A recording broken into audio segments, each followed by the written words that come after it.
friends, you are most welcome on my YouTube channel Globe English for All classes.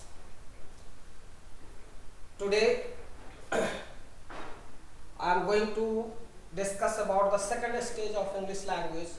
आज इस video में आप लोग जानेंगे अंग्रेजी का जो दूसरा स्टेज है, that means the second stage of the English language. In previous class we have discussed, हमने पिछले क्लास में हमने डिस्कस किया था about the first stage, that means about the letter, and the next today in this video आप एक video में जानेंगे different points about the second stage of English. It's a very important stage.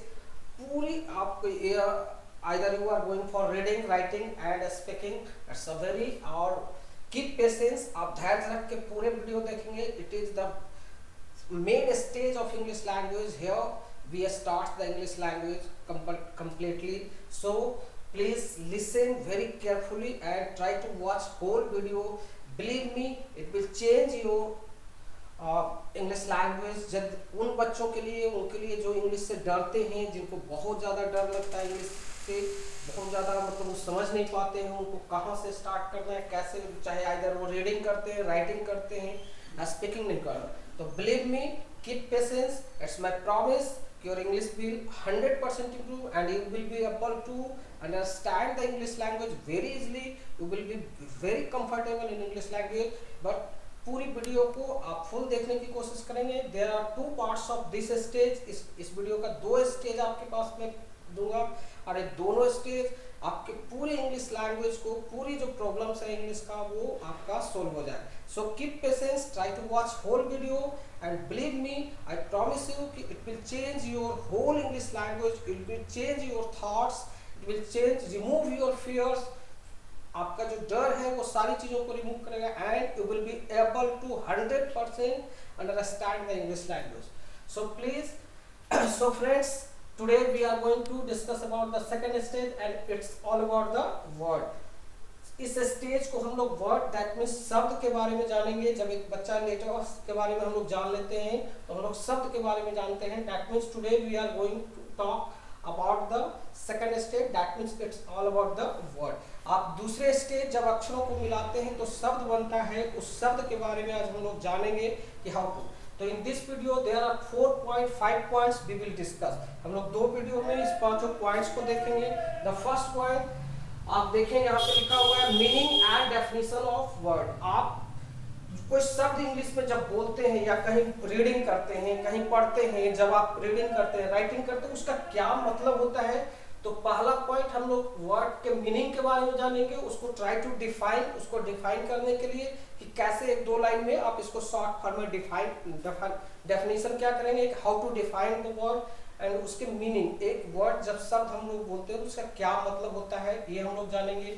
The next point जो हमारा यहाँ पे है, that means group of words. कि इंग्लिश का जो भी शब्द आप बोलते हैं उसको ग्रुप होता है. आप अकॉर्डिंग टू ट्रेडिशनल ग्रामर आपने पढ़ा होगा, इसको 8 ग्रुप्स में बांटा जाता है. दैट मीन्स उसको पार्ट्स ऑफ स्पीच बोलते हैं. तो एक सेंटेंस जब आप पढ़ते हैं तो उसमें आप कैसे पहचानोगे, अकॉर्डिंग टू पोजीशन उसको सेंटेंस, उस शब्द को पहचानना कि it is noun, it's a verb, it's adjective, preposition क्या है. तो ग्रुप ऑफ वर्ड्स के बारे में जानेंगे. एंड द थर्ड पॉइंट कि जब एक सेंटेंस लिखा हुआ है, identification and meaning of a word in a sentence according to position. According to position के अनुसार कि शब्द स्टार्टिंग में है, अगर उस शब्द का क्या मीनिंग होता है, क्या है, उसको हम लोग आइडेंटिफाई करने के लिए अकॉर्डिंग टू ग्रामेटिकली कैरेक्टरिस्टिक्स देखेंगे कि ग्रामेटिकल क्या मीनिंग है, क्या उसका मतलब होता है. Third point. And next point word formation के बारे में जानेंगे. आप बहुत सारे वर्ड्स खुद से बना सकते हो. एक वर्ड का बहुत सारे सेंटेंसेस बना सकते हैं. उस वर्ड को कैसे फॉर्मेशन होता है किसी शब्द का, वो हम लोग समझेंगे. एंड द नेक्स्ट पॉइंट जो फोर्थ पॉइंट 5 पॉइंट है, इट्स अ वेरी इंपॉर्टेंट कि how to improve our vocabulary. Vocab, हम अपना वर्ड मीनिंग को कैसे इम्प्रूव करेंगे. तो different topics to improve vocabulary, that means word meaning हम कैसे इम्प्रूव करेंगे. तो in this video, in this chapters, we will discuss about all these 5 points. So friends, ये 5 points आपके लिए बहुत important है और यहीं से English either you are going to write. Suppose आप किसी को बोलते हैं जाओ, तो go, आओ, come, sit down. तो दैट मीन्स लिखो। तो ये सारी चीजों को हम लोग यहाँ समझने की कोशिश करेंगे। तो this stage is very important, so please everybody watch the complete video and try to understand. इसका मैं हार्ड कॉपी भी आपको स्कैन करके आपको भेजूंगा। It's a very important topic. तो नाउ फ्रेंड, अब हम लोग एक एक करके इसको 2 वीडियो में हम लोग देखेंगे। इस सारे पॉइंट्स के बारे में डिस्कस करने जा रहे हैं।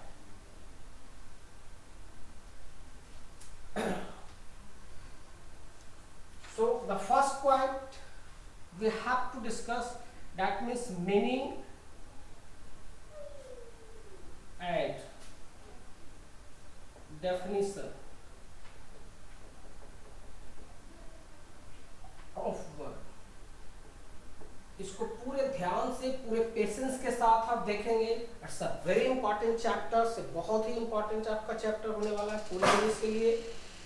तो फ्रेंड्स, अगर if you are going to define, अगर कोई बोलता है शब्द, तो इंग्लिश में आपने बचपन से बहुत सारे शब्द रटे होंगे, बहुत सारे शब्द जानते हैं, बहुत सारे शब्द बोलते हैं, सुनते हैं, पढ़ते हैं। That means word are important. Words जो होता है वो हमारा इम्पॉर्टेंट है। Knowledge is hidden in words. जो नॉलेज होता है वो शब्दों में ही छुपा हुआ होता है। Knowledge is hidden in word. जो ज्ञान है वो शब्दों में ही छुपा। जब भी आप जितना ज्यादा, as much as you have the knowledge of word meaning, आपके पास जितना ज्यादा वर्ड का वोकैबुलरी पावर है, उतना ही ज्यादा आप इंग्लिश को पढ़ सकते हैं, समझ सकते हैं। You will be able to understand. So words are important, बहुत ही इम्पॉर्टेंट होता है, बहुत महत्वपूर्ण होता है। इसके बिना तो आप, एक बच्चा भी जब 2.5-3 साल होता है, अल्फाबेट्स जानने के बाद, लेटर जब जान जाते हैं तो उसको सिखाया जाता है cat, dog, rat, table. So words are important. Knowledge is hidden in words. जो ज्ञान है वो शब्दों में ही छुपा हुआ। आप जितनी ज्यादा वर्ड मीनिंग इंप्रूव करने की कोशिश करें वो आप कर सकते हैं। एंड वर्ड एक शब्द का भी हो सकता है और एक से अनेकों शब्द का हो सकता है। It may B of one or more than one letter। एक अक्षर का भी हो सकता है और एक से अनेकों अक्षरों का भी वर्ड हो सकता है, शब्द हो सकता है। Like suppose you write Ram is a good boy. आपने एक सेंटेंस लिखा, that means Ram is a good boy. That means how many word in this sentence? तो there are 5 word. That means 1 2 3 4 5। That means इस पूरे सेंटेंस में there are 5 word, पूरे 5 words है।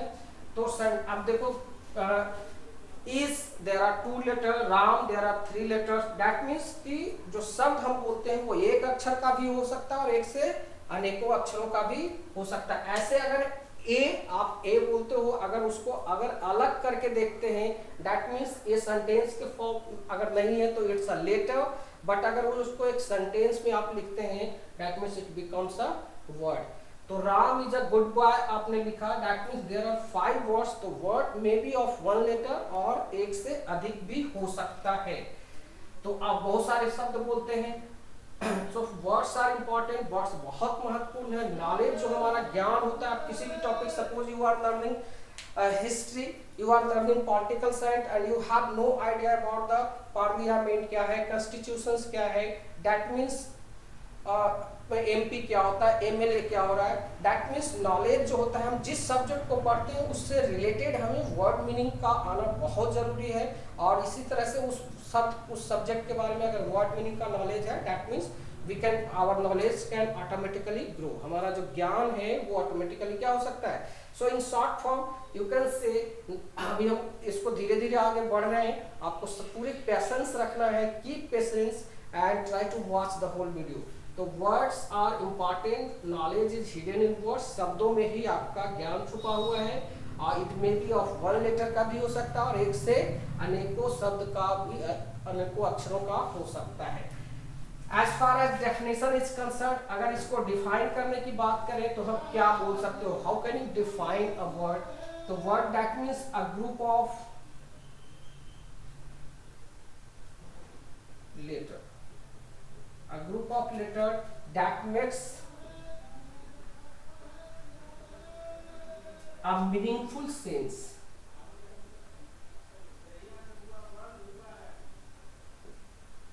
A group of letter that makes a meaningful sense is known as sentence, known as word. उसको हम लोग क्या कहते हैं, वर्ड बोलते हैं. That means group of letters होना चाहिए और जिसका एक मीनिंगफुल सेंस भी होना चाहिए. That means if the group there is a group of word but उसका कोई अगर मीनिंग नहीं निकल रहा है, वो डिक्शनरी में नहीं है, तो हम उसे एक शब्द के रूप में नहीं समझते हैं. Like suppose to write create. Create मतलब दैट मीन्स रचना करना, रचना. तो that means this is a word. अगर ये राइट है बट वेन यू, ये सही है. अगर इसको आप ऐसे लिखते हो कि ERTCAE, अगर ऐसे लिख दिया that means this is also a group of word but it has no meaning. इसका ग्रुप ऑफ लेटर तो है बट इसका कोई अर्थ नहीं निकल रहा है. तो that means we can say कि there must be a group of letter. अक्षरों का समूह तो होना चाहिए बट उसका एक मीनिंगफुल सेंस भी निकलना चाहिए. आज फार डेफिनेशन या समझना, वर्ड के बारे में भी आप लोग समझते हैं बहुत अच्छे तरीके से, लेकिन इसका जो नेक्स्ट स्टेज है वो बहुत हम लोग आपको ध्यान रखना है कि ये तो शॉर्ट में मैंने बताया कि सबको पता है कि वर्ड्स आर इंपॉर्टेंट, आप अच्छी तरह से जानते हैं. ज्ञान जो होता है वो हमारा वर्ड में ही छुपा हुआ, एक अक्षर का भी हो सकता है, शब्द एक से अनेकों अक्षरों का भी हो सकता है. और अक्षरों के समूह को ही क्या कहा जाता है, शब्द कहा जाता है, जिसका एक मीनिंगफुल, एक सही अर्थ निकलना चाहिए. That means a group of letter that makes a meaningful sense is known as word. That means जैसे एक मैंने यहाँ पे शब्द लिखा हुआ है create. If you write apple, अगर एप्पल लिखा तो ये है, but if you write LEAP तो दैट्स नॉट मीनिंग, तो एक मीनिंगफुल नहीं है. दैट मीन्स कि हमें ये समझना है कि कैसे एक मीनिंगफुल हमारा हो सकता है. So this is the first point कि meaning and definition of word का मतलब कि words are important, knowledge is hidden in words, it may be of one letter या more than one letter. Group of letters that makes a meaningful sense होना चाहिए. अब सवाल है कि कितने वर्ड्स है, कैसे उसको पहचानते हैं. The next point we are going to discuss. जो दूसरा पॉइंट है वो आपको मैं बताने जा रहा हूँ. It's a very important point. Second point जो आप समझने जा रहे हैं, second point is group of word. Group of word, शब्दों का समूह. तो आप बचपन से पढ़ा होगा कि जब भी कोई according to grammar, old grammar की बात करते हैं, अकॉर्डिंग टू ट्रेडिशनल ग्रामर, आपको बचपन से हम लोग सब ने पढ़ा है कि जब भी कोई शब्द बोलते हैं, शब्द को 8 ग्रुप में क्या किया गया है, बांटा गया है. और these are called parts of speech. इसको हम लोग पार्ट्स ऑफ स्पीच कहते हैं. कि एक सेंटेंस में या ऐसे भी कोई शब्द आप बोलते हैं तो इट मे बी नाउन हो सकता है, इट मे बी प्रोनाउन होता है, it may be verb, it may be adverb, it may be adjective, it may be preposition. That means बचपन से everybody know when we talk about the grammar, जैसे ही हम लोग ग्रामर की बात करते हैं, रीडिंग कर रहे हैं, either you are reading something, आप पढ़ते हैं बट उसको समझ में नहीं आता है, रीडिंग करते हैं तो न्यूज़पेपर मैगजीन उसको हिंदी नहीं कर पाते हैं, उसमें आप you are not able to understand किस वर्ड का क्या मीनिंग होता है, आप राइटिंग भी नहीं कर पाते हैं इसके according.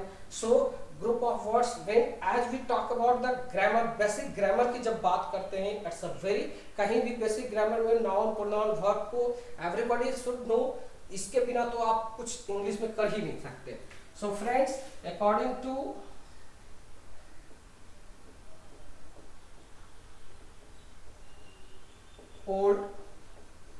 old that means traditional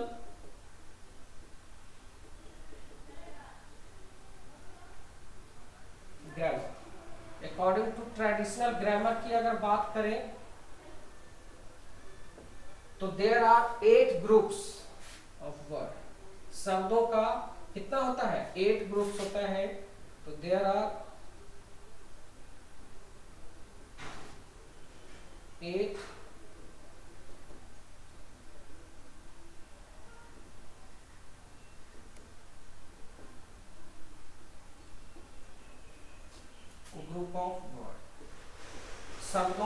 according to जो हमने पहले पढ़ा है कि अकॉर्डिंग टू ओल्ड ग्रामर की बात करते हैं, और आज भी है, ऐसा नहीं है कि जो मॉडर्न ग्रामर ही पढ़ते हैं, हम लोग ओल्ड ग्रामर का भी ज़्यादातर मैक्सिमम फॉलो लोग करते हैं। आपको मैं मॉडर्न ग्रामर के बारे में भी बताऊंगा। तो according to old grammar words को हम लोग 8 ग्रुप में बांटा है कि there are 8 group of words, 8 group होता है, और these are called parts of a speech। इसको हम लोग पार्ट्स ऑफ स्पीच के नाम से जानते हैं। अभी 8 पार्ट्स ऑफ स्पीच कौन कौन होता है, एवरीबडी नो वेरी वेल, आप लोग बहुत अच्छे तरीके से जानते हैं। बट यहाँ क्या इसके सब के बारे में, नाउन के बारे में भी जानते हैं। नाउन क्या होता है, दैट मीन्स प्रोनाउन होता है। Third one is verb, the next one fourth is adjective,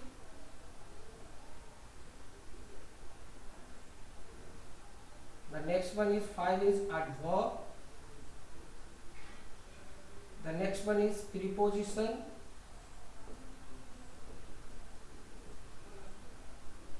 the next one is conjunction,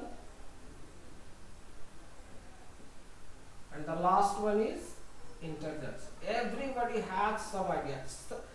interjection कोई ऐसा स्टूडेंट्स नहीं होगा जिनको कि इनके बारे में कुछ ना कुछ आइडिया है। नाउन के बारे में तो जरूर जानते हैं, प्रोनाउन भी जानते हैं। Noun is a naming word, noun एक नाम जिस चीज का होता है, सबको पता है नाउन क्या होता है। प्रोनाउन हम लोग one by one we will discuss, हम लोग इसके बारे में भी जान लें। But today we are going to discuss about the word. So हम लोग जानेंगे कि जो भी आप इंग्लिश का शब्द बोलते हैं, इंग्लिश में शब्द पढ़ते हैं, रीडिंग करते हैं, तो इट में भी आप बुक्स मैगजीन कहीं भी, तो इट में भी नाउन हो सकता है, इट में भी प्रोनाउन हो सकता है, वर्ब हो सकता है, एडजेक्टिव, वर्ब। तो अब यहाँ पे सवाल है कि ये सब कैसे पहचानेंगे, हाउ टू आइडेंटिफाई करेंगे। तो एक चीज ये तो आपको पता है आप, बट यहाँ पे आप इतना समझ लो कि इसके बारे में कि pronoun is limited words. Pronoun जो होता है, पूरी जो डिक्शनरी आप पढ़ते हैं वो एक लिमिटेड है। प्रोनाउन हमारा लिमिटेड होता है, 200-250 या जो भी होता है, दैट मीन्स आप एक लिमिटेड है 200-250 आप प्रोनाउन पढ़ेंगे, इट्स अ लिमिटेड होता है। And preposition it is also limited, मतलब इनमें से 4 जो है ये आप एकदम वेरी वेल बहुत अच्छी तरह से इसको समझ लीजिए कि 8 में से जो भी आप इंग्लिश का वर्ड शब्द आप बोल रहे हैं, जो भी आप वर्ड पढ़ रहे हैं, that means it may B from this all this groups, इसी ग्रुप्स में हो सकता है आपको। तो यहाँ समझना है कि कैसे हमें पता चलेगा कि कितने के हैं। तो pronoun is limited, pronoun limited होता है, 200-250 होता है। प्रीपोजिशन इज आल्सो लिमिटेड, ये भी एक लिमिटेड है और एक पार्टिकुलर यूज है, इसको आप बना नहीं सकते हैं, that means it's limited. Conjunction is also limited, ये भी लिमिटेड होता है। और एक सेंटेंस में अगर कंजंक्शन आ रहा है तो वो है इंटरजेक्शन इज आल्सो लिमिटेड। तो इन 8 में से 4 ऐसे हैं जो लिमिटेड है, that means pronoun is limited, preposition is limited, conjunction is limited, अरे चारों मिला के अगर आप बोलो तो एज मच आप 500 के करीब शब्द हैं जो आप समझ सकते हो। तो ये तो लिमिटेड है, लेकिन जब आप डिक्शनरी पढ़ते हो तो क्या डिक्शनरी में 500,000 ही शब्द है? नहीं। तो पूरी जो डिक्शनरी भरी हुई होती है, पूरी जो भी डिक्शनरी हम लोग शब्द बोलते हैं, पढ़ते हैं, तो 500 के अलावे जो लाखों में डिक्शनरी में वर्ड्स होते हैं वो इन चारों में से अब होता है। दैट मीन्स कि नाउन जो है आपका अनलिमिटेड है, नॉट लिमिटेड, ये लिमिटेड नहीं है। आप जानते हैं कि जिसका भी नाम, टेबल, कुर्सी, जितनी भी चीजें हैं वो सारे अनलिमिटेड हो सकते हैं। Verb is also not limited, verb भी नॉट लिमिटेड नहीं होता है, ये भी not. Adjective is also non limited, adverb is not limited, ये भी limited. That means we can say English में, in English language any word may be, word can be divided into 8 group। words को हम लोग 8 group में बांट सकते हैं कि word can be divided into 8 groups and these groups are called parts of speech। इसको हम लोग parts of speech बोलते हैं। कि जब भी कोई, अब ये आपको एकदम बहुत ही ध्यान से समझना है कि 8 में से 4 ऐसे हैं जो तो लिमिटेड है और 4 ऐसे हैं जो अनलिमिटेड है। जो नॉट लिमिटेड है, जिसमें पूरी जो डिक्शनरी आप पढ़ते हैं वो सारे डिक्शनरी में जो लाखों में हो सकता है, दैट मीन्स इसमें से 4 जो हो गया, दैट मीन्स नाउन है और यहाँ पे वर्ब है और एडजेक्टिव है, एडवर्ब है, वो अनलिमिटेड है, वो लिमिटेड नहीं है।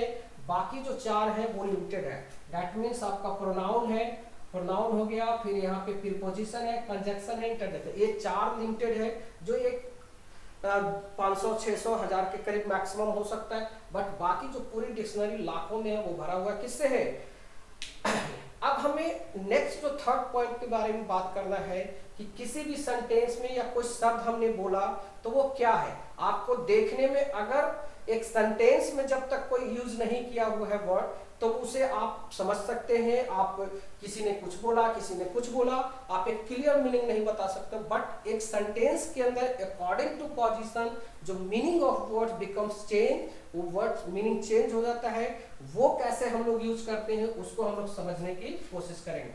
तो थर्ड पॉइंट इट्स क्लियर। अब आप समझ रहे होंगे कि ये पूरा दूसरा पॉइंट क्या है। पहला पॉइंट जो शॉर्ट में मैंने बताया था कि knowledge is hidden in words, words are important and a group of letter that there must be a meaning, जिसका मीनिंगफुल सेंस होना चाहिए, that is the word होता है। word may be of one letter या एक से अधिक अक्षरों का भी हो सकता है। दूसरा पॉइंट था कि कोई भी शब्द जब आप इंग्लिश में बोलते हो, वर्ड बोलते हो, तो 8 ग्रुप में आपका बटा हुआ रहता है।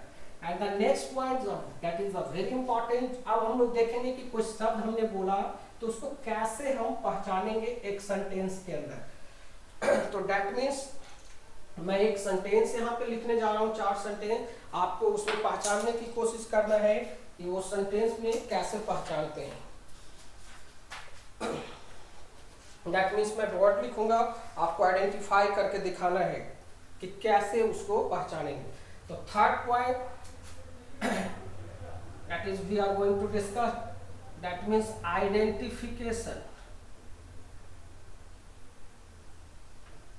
It's very important. अब यहाँ से आपका मेन पॉइंट शुरू हो चुका है पहचानने के लिए। वो 2 पॉइंट्स तो आपको पता भी होगा जो अभी मैंने पहले लिखा था, बट यहाँ से क्लियरली आपको समझना है। यहीं पे स्टूडेंट्स कंफ्यूज होते हैं, identification and meaning of a word in a sentence. एक सेंटेंस में आप पहचानना कैसे सीखेंगे और वो मैं बताऊंगा। अकॉर्डिंग टू पोजीशन, जो उसका पोजीशन होता है उसके अकॉर्डिंग, अकॉर्डिंग टू पोजीशन। तो ये हम लोग समझेंगे 5 मिनट में। That means suppose I am going to write a word, एक शब्द मैंने लिखा ऑल। अब ऑल क्या है आपसे पूछा जाए तो अकॉर्डिंग टू ट्रांसलेशन अगर बात करें तो ऑल का मतलब हम लोग सब जानते हैं कि सभी होता है। ऑल मतलब सब कुछ होता है, दैट मीन्स एवरीथिंग जिसको हम लोग बोलते हैं। तो ऑल एक वर्ड्स मैंने यहाँ लिखा है। अब इस पे आपको सेंटेंस में लिखूंगा और उसमें आपको पहचानना है कि कौन सा क्या सेंटेंस है। जैसे अगर लिखा हुआ है all is well that ends well, एक सेंटेंस मैंने यहाँ पे लिखा है all is well that ends well. अब in this sentence according to, अगर इसको हिंदी बात करें ट्रांसलेशन, तब तो मीनिंग आप समझते हैं कि ऑल मतलब सभी, सब कुछ अच्छा है। दैट मीन्स अंत अच्छा तो सब अच्छा, आप इस चीज को समझते हैं। But according to grammatical characteristics पूछा जाए कि ऑल यहाँ पे क्या है तो आप वहां पे क्या बोलेंगे। अगर दूसरा सेंटेंस मैंने लिखा कि ऑल मेन आर मॉर्टल, अगर मैंने लिखा कि all men are mortal, that means सभी मनुष्य मरणशील है। मॉर्टल मीन्स मरणशील होता है। तो ऑल मेन आर मॉर्टल ये सेंटेंस लिखा। अब इसमें ऑल क्या है वो आप समझेंगे। तीसरा जैसे लिखा that means they are now all right. अभी एक सेंटेंस लिखा हुआ है कि वे लोग अब अच्छे हैं, दैट मीन्स ऑल। एक और सेंटेंस मैंने लिखा all were in favour of nation, all were in favour of nation. अब ये सेंटेंस मैंने लिखा, 4 सेंटेंस है कि देयर आर 4 सेंटेंस मैंने लिखा। तो अब अगर आपसे कोई पूछा कि ये 4 सेंटेंस में ऑल का यूज किया हुआ अलग अलग जगह पे, आप इसको कैसे पहचानोगे? तो you must know according the rules, इसको आपको रूल्स के जानना होता है। बीनीथ ग्रामर, अब यहीं पे आपको ग्रामर की जरूरत पड़ता है। तो grammar we will discuss in the next point में पॉइंट सब्जेक्ट वर्ब एग्रीमेंट जिसको बोला जाता है, और भी बहुत सारे रूल्स की हमें ग्रामेटिकली रूल्स की जरूरत होता है। बट आप यहाँ पे 4 सेंटेंस देख के समझने की कोशिश कीजिए कि किस सेंटेंस में नाउन है या वर्ब। आपको अभी मैंने बता रखा है कि जो शब्द आपने बोला है वो 4 ही हो सकता है। दैट मीन्स कि यहाँ पे आपको ये पहचानना है कि या तो आइदर नाउन होगा, या आपका ये वर्ब होगा, या एडजेक्टिव होगा, या एडवर्ब होगा, क्योंकि ये 4 ही मीनिंग इसका हो सकता है, पोजीशन चेंज करता है। बाकी जो 4 था वो फिक्स था। दैट मीन्स 4 में से आपको पहचाना। तो देखो यहाँ पे अगर बोला जाए तो आप इज जो समझते हो, हम लोग आप पढ़े हैं कि in the sentence the first जो होता है वो दैट इज द सब्जेक्ट होता है। सब्जेक्ट के बाद वर्ब यूज करते हैं। There is a common structure subject verb and object. तो यहाँ पे इज हमारा एक वर्ब है, दैट मीन्स ऑक्सिलरी वर्ब है, एक हेल्पिंग वर्ब है। तो ये वर्ब है, दैट मीन्स यहाँ पे जो ऑल एक सेंटेंस हो रहा है वो सब्जेक्ट के फॉर्म में है, और सब्जेक्ट जो हमारा होता है वो एक नाउन के फॉर्म में रहेगा। दैट मीन्स फर्स्ट लेटर में जो हमारा सेंटेंस है दैट मीन्स इन नाउन के फॉर्म में है, कि हमारा ए फर्स्ट में हमारा क्या है, दैट मीन्स यहाँ पे जो ऑल हो रहा है वो नाउन के फॉर्म में। इसमें जो हम लोग ऑल लिख रहे हैं दैट इज नाउन है, इसमें जो ऑल हो रहा है वो हमारा नाउन है। यहाँ पे ऑल मेन है, दैट मीन्स मैन जो लिखा हुआ है that means this is a noun. एक नाउन है, सभी नाउन की विशेषता मतलब नाउन है, और नाउन के पहले जो भी शब्द आते हैं दैट इज द एडजेक्टिव हो रहा है यहाँ पे। तो उसकी सभी की विशेषता जो बताया, तो इस सेंटेंस में आप देखेंगे कि यहाँ पे जो ऑल हो रहा है दैट इज द एडजेक्टिव हो गया। ये क्या हो गया, एडजेक्टिव हो गया। अब अगर इस सेंटेंस की बात करते हैं कि वे लोग अब अच्छे हैं, तो वे लोग अच्छे हैं दैट मीन्स राइट है, लेकिन ऑल राइट मतलब बहुत अच्छे हैं, सभी ठीक है। दैट मीन्स यहाँ पे दिस इज एडजेक्टिव, और एडजेक्टिव के पहले जो भी चीजें हम लोग यूज कर रहे हैं दैट इज द एडजेक्टिव की भी जो और विशेषता बताता है दैट इज एडवर्ब। तो इस सेंटेंस में आप ऑल की बात करेंगे तो दैट इज एडवर्ब हो गया। यहाँ पे अगर ऑल की बात करते हैं तो एक एडवर्ब के फॉर्म में होता है।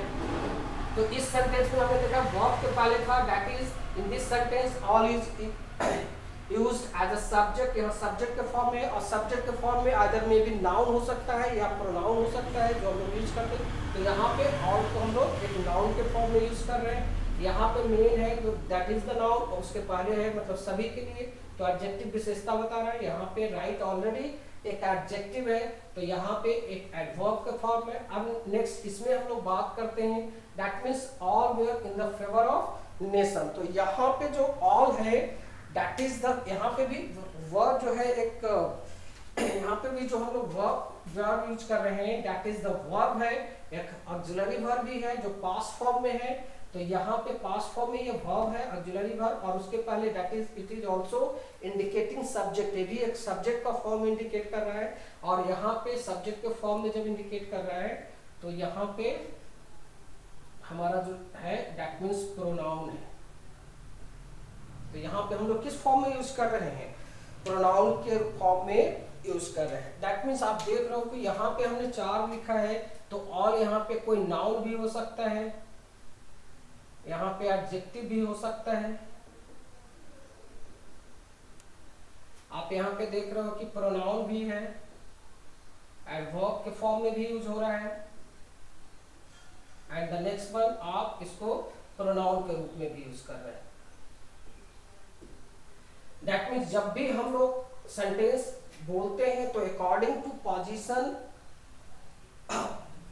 इन a sentence the meaning of word become change. एक और एग्जांपल्स के हम लोग देखने की कोशिश करते हैं। दैट मीन्स सपोज मैंने लिखा एक लव, दैट मीन्स प्यार करना। अब इस पे आप सेंटेंस के फॉर्म में अगर इसको बना हुआ है तो आप कैसे पहचानोगे कि क्या है। दैट मीन्स माय फादर, अगर मैं इस पे सेंटेंस लिखता हूं तो आप समझने की कोशिश करोगे। माय फादर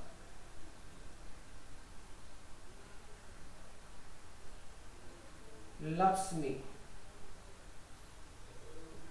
अब इस सेंटेंस में यहाँ पे लव क्या हो रहा है, कैसे हो रहा है, वो आपको समझने की कोशिश करना है। अगर आप लिखते हैं कि सी इज माई लव, अगर इस तरह से लिखते हैं, इसी तरह से अगर आप और कुछ सेंटेंस लिखते हो, जैसे आप you right I love you, तो आप इसको कैसे समझोगे? अगर इसी तरह से आप लिखते हैं शी डजंट लाइक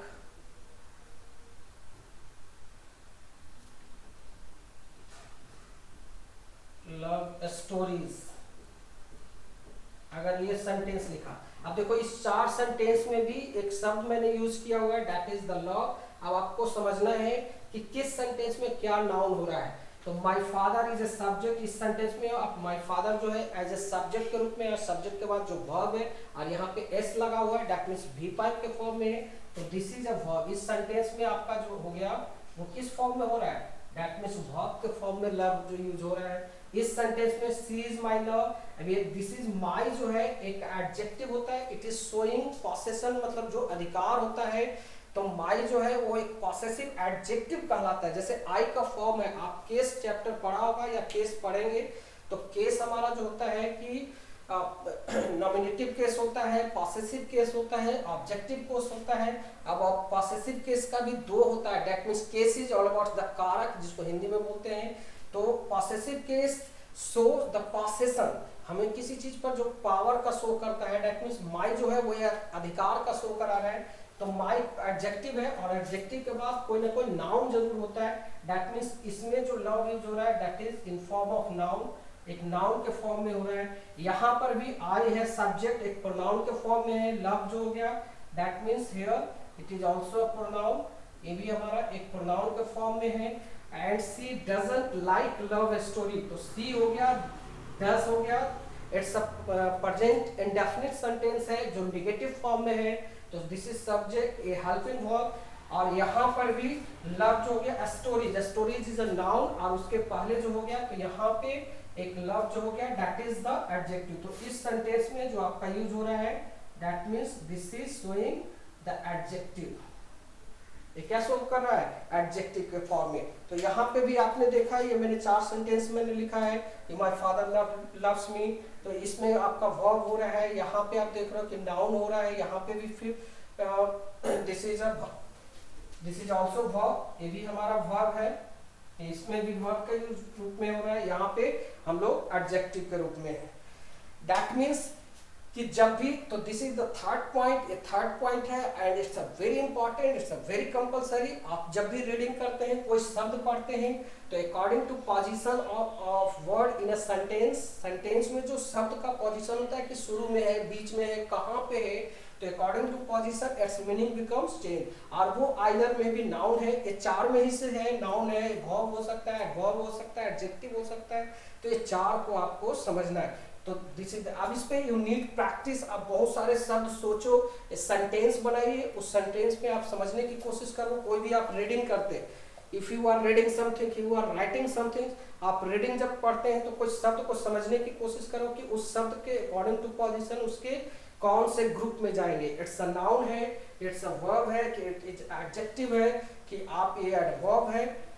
तो ये third point it's a very important, आपको इसको समझने के वी नीड प्रैक्टिस, आपको इसमें बहुत सारे शब्द सोच करके सेंटेंस बना के आप खुद प्रैक्टिस करने की जरूरत है, जो आप प्रैक्टिस कर सकते हैं।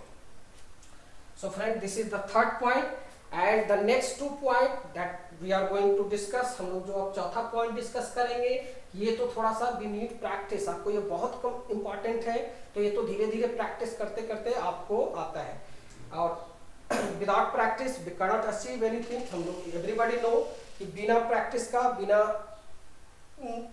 आई am not telling that you will be the master of English language, it depends upon you, ये आप पे निर्भर है कि यू डू और नॉट, आप करते हैं या नहीं करते हैं, बट आई प्रॉमिस यू कि if you will do, you will try to do, you will keep patient, you will do continuous work, believe me, you will be able to understand the English language, you will be able to speak, and your English language will automatically improve, that's my promise.